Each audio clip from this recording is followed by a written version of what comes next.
আসসালামু আলাইকুম, সকলকে স্বাগত জানাচ্ছি। আমি আহসান উদ্দিন নোমান। আজকে একটি গুরুত্বপূর্ণ বিষয় নিয়ে কথা বলবো। সেই বিষয়টি হচ্ছে যে ফাইবারে অথবা অন্যান্য মার্কেট প্লেসে প্রোফাইলে আমরা কি মেল পিকচার দিব না ফিমেল পিকচার দিব না কোনো ব্র্যান্ড লোগো ইউজ করব, এটা নিয়ে অনেকেরই প্রশ্ন ছিল। আশা করি এই ভিডিওটির মাধ্যমে আপনার প্রশ্নের উত্তরটুকু পেয়ে যাবেন। আর যারা এখন পর্যন্ত আমাদের চ্যানেলটিতে সাবস্ক্রাইব করেননি, অবশ্যই সাবস্ক্রাইব করে পাশে থাকবেন, পাশে থাকা বেল আইকনটিতে ক্লিক করবেন যাতে করে নতুন কোনো ভিডিও দেওয়ার সাথে সাথে আপনি দেখতে পারেন। প্রোফাইল পিকচার খুবই গুরুত্বপূর্ণ একটি বিষয়। আমরা অনেক সময় প্রোফাইল পিকচার যেটা দিয়ে থাকি সেটি হচ্ছে যে যেন তেন একটি প্রোফাইল পিকচার দিয়ে থাকি, হয়তোবা গুমরামুখ হতে পারে, উস্কো খুস্কো হতে পারে, পিছনে অসংখ্য ব্যাকগ্রাউন্ড আছে, অথবা অনেকেরই ছবি আছে, এই ধরনের প্রোফাইল পিকচারগুলো সাধারণত দিয়ে থাকে। কিন্তু আসলেই এই ধরনের প্রোফাইল পিকচারগুলো মার্কেট প্লেসের জন্য পারফেক্ট না। আপনাকে যদি প্রোফাইল পিকচার দিতেই হয়, স্মাইলিং ফেস, যেটা মানে হাসিমুখ একটি ছবি আপনাকে দিতে হবে, সেটা অবশ্যই কোনো মানে সাইড না, এরকম কোনো সাইড না, অবশ্যই ফেস টু ফেস যে ছবিগুলো আছে এই ধরনের ছবিগুলো ইউজ করবেন।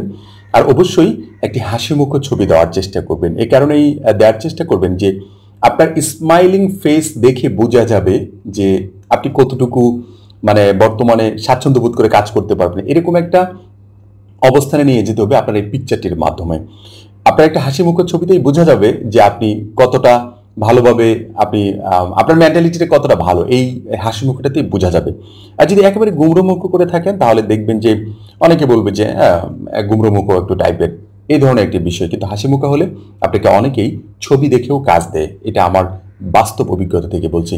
তবে ছেলেদের ও ছবির চেয়ে ফিমেল ছবিতে বেশি কাজ পাওয়া যায়, এটা জানি না কার অভিজ্ঞতা কিরকম, তবে আমার অভিজ্ঞতা খুব ভালো আছে এটাতে।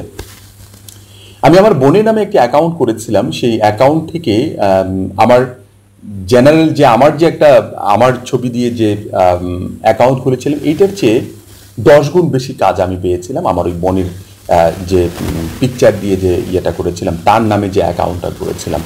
তবে একটা জিনিস খেয়াল রাখবেন যে নিজেদের পিকচার দেওয়ার চেষ্টা করবেন, অথবা সিমিলার টাইপের কিছু একটা ছবি দেওয়ার চেষ্টা করবেন। অনেকে আছেন যে কোনো সেলিব্রিটির ছবি ইউজ করছেন, অনেকে আছেন যে ইউরোপ আমেরিকার কিছু সেলিব্রিটির ছবি ইউজ করছেন। না, আপনি যদি ছবি ব্যবহারই করতে চান, আমাদের যে এশিয়ার যে কিছু ছবি আছে এই টাইপের কিছু একটা আনন্দ ছবি ইউজ করেন, কোনো সমস্যা নাই। এখন প্রশ্ন আসতে পারে যে এটা ভেরিফিকেশন হলে কি হবে? হ্যাঁ, যখন ভেরিফিকেশন হবে তখন ছবিটা চেঞ্জ করে নেবেন, তখন ছবি চেঞ্জ করতে বাধ্য আপনি, ঠিক আছে? যদি ফিমেল দিয়ে থাকেন তাহলে তার সকল কিছু যেন ফিমেল থাকে, ঠিক আছে? তার নাম থেকে শুরু করে ওভারঅল যে বিষয়গুলো আছে ফিমেল থাকতে হবে। আর যদি মেল দিয়ে রাখেন তাহলে অবশ্যই তার নামটা থেকে শুরু করে ওভারঅল যে বিষয়গুলো আছে, সেটিংসে গিয়ে যে তার নাম আছে, ওভারঅল ডিসক্রিপশন, মানে যে কোনো জায়গায় আপনার ওই মেল নাম ইউজ করতে হবে। পিকচার দিয়েছেন মেল কিন্তু নাম ইউজ করছেন ফিমেল, অথবা পিকচার দিয়েছেন ফিমেল নাম ইউজ করছেন মেল, তাহলে কিন্তু বিশাল একটা গ্যামজাম শুরু হয়ে যাবে এখানে। আর এই গ্যামজামের জন্য আপনাকে হয়তো অ্যাকাউন্টটাই ব্যান করে দেওয়া হবে। আরেকটি বিষয় সেটি হচ্ছে যে আমরা অনেক সময় নিজস্ব ব্র্যান্ড আছে আমাদের কিছু, আপনাদের ব্যক্তিগত কোনো ব্র্যান্ড থাকতে পারে, সেটার ক্ষেত্রে কোনো লোগো ইউজ করতে পারেন কিনা? হ্যাঁ, অবশ্যই লোগো ইউজ করতে পারেন। আর লোগো ইউজ করলে আপনার ভেরিফিকেশনটা কিভাবে হবে? ছবির উপরে হবে? আসলেই আমাদের ছবির উপর ভিত্তি করে কিন্তু আমাদের ভেরিফিকেশনটা হয় না। আমাদের ভেরিফিকেশনটা হয় এই আইডিটার মালিক ব্যক্তিগতভাবে আমি কিনা, এটা ডিরেক্ট তারা একটি ভিডিও কলের মাধ্যমে অথবা আইডেন্টিটির মাধ্যমে বোঝার চেষ্টা করে, তারা এটা যাচাই করার চেষ্টা করে যে এই ব্যক্তিটাই এই অ্যাকাউন্টের মালিক কিনা। শুধু এতটুকুই, আর কিছু না। এখানে ছবিটাও কিন্তু খুব মেজর একটা বিষয় না। দেখুন যারা আপনার দিয়েছে, লোগো দিয়েছে, তাদের কি আইডি ভেরিফাইড হচ্ছে না? হ্যাঁ, হচ্ছে। যারা ছবি দিয়েছে তাদের আইডি কি ভেরিফাইড হচ্ছে না? হচ্ছে। অতএব এই লোগো এবং আপনার ছবি এটা কোনো ফ্যাক্ট না, আপনি যেটা ইচ্ছা সেটাই দিতে পারেন।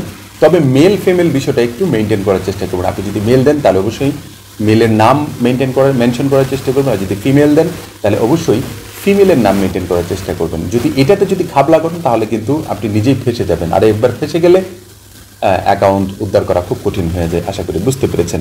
এই জাতীয় বিষয়গুলো অবশ্যই একটু মেনটেন করে চলবেন। অনেকেই বিভিন্নভাবে মনে হচ্ছে যে আপনার হ্যারাসমেন্টের শিকার হচ্ছেন।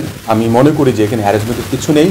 সবসময় চেষ্টা করবেন নিজের ছবি ইউজ করার জন্য, অথবা ফ্যামিলির কারো ছবি তার আইডেন্টিটি দিয়ে সব কিছু দিয়ে আপনি অ্যাকাউন্ট খুলে কাজ করতে পারেন। আপনি 2-3টা প্রোফাইল খুলেন, নিঃসন্দেহে কোনো সমস্যা নাই। একই কম্পিউটারে নয়, আলাদা আলাদা কম্পিউটারে আলাদা আলাদা ক্যাটাগরি নিয়ে কাজ করেন, কোনো সমস্যা নেই। আপনি আলাদা আলাদাভাবে কাজ করতে পারবেন, আলাদা আলাদা কম্পিউটারে বেশি অর্ডার পাবেন। এভাবে যদি কাজ করেন সামনের দিনগুলোতে হয়তো বা আপনি অনেক ভালো কিছু করতে পারবেন আশা করি ইনশাআল্লাহ। আর অবশ্যই এই শুধু প্রোফাইল সাজালেই হবে না, আপনাকে অবশ্যই কাজ জানতে হবে। যত ভালো কাজ জানবেন তত ভালো ইনকাম করতে পারবেন, তত বেশি দিন টিকে থাকতে পারবেন এই মার্কেট প্লেসগুলোতে। আশা করি বুঝতে পেরেছেন। পরবর্তী টিউটোরিয়াল দেখার আমন্ত্রণ জানাচ্ছি, পরবর্তী টপিক দেখার আমন্ত্রণ জানাচ্ছি। পরবর্তীতে কী ধরনের টপিক আপনারা দেখতে চান অবশ্যই আমাদেরকে কমেন্টস করে জানাবেন। আমরা চেষ্টা করবো আপনাদেরকে সেই টপিকগুলোর উপরে ভিডিও নিয়ে আসার জন্য। সবাই ভালো থাকবেন, সুস্থ থাকবেন। ধন্যবাদ সবাইকে। আসসালামু আলাইকুম ওয়া রাহমাতুল্লাহি ওয়া বারাকাতুহু।